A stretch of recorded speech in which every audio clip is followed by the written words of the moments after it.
বিদেশে প্রতিবাদে বিক্ষোভ, স্বাস্থ্যের ঝুঁকিতে প্রবাসী কর্মীরা।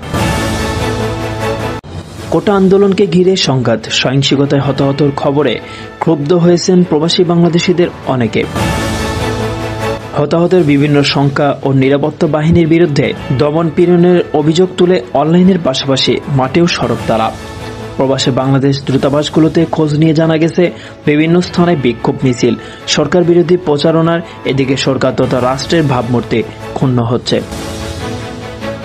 অন্যদিকে অনেকে দেশে প্রবাসী বাংলাদেশিরা আইন লঙ্ঘন করে শাস্তির বড় ঝুঁকিতে পড়ছেন। সংযুক্ত আরব আমিরাতে বিক্ষোভের দায়ে গত সপ্তাহে 57 বাংলাদেশির কারাদণ্ড হয়েছে। বিক্ষোভ হয়েছে সৌদি আরব সহ পশ্চিমা বেশ কিছু দেশে।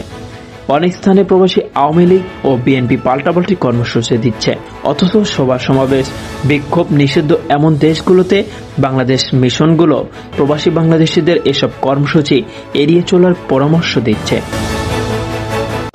দলমত নির্বিশেষে যাতে করে ব্যক্তিগত ও বাংলাদেশের সম্প্রদায়ের ক্ষতি না হয় এবং বিদেশের মাটিতে বাংলাদেশের ভাবমূর্তি ও প্রবাসীদের কষ্টার্জিত সুনাম যাতে নষ্ট না হয়, সেজন্য দূতাবাস থেকে সবাইকে সতর্ক থাকার আহ্বান জানানো হয়েছে। উপসাগরীয় দেশগুলোতে অবস্থানরত কয়েকজন বাংলাদেশির সঙ্গে আলাপ করে জানা গেছে, সামাজিক যোগাযোগ মাধ্যমে ছড়িয়ে পড়া বিভিন্ন তথ্য ও অপতথ্য এবং গুজবের পরিপ্রেক্ষিতে বেশ কিছু বাংলাদেশি স্থানীয় আইন ভেঙে বিক্ষোভ মিছিলে অংশ নিয়েছেন।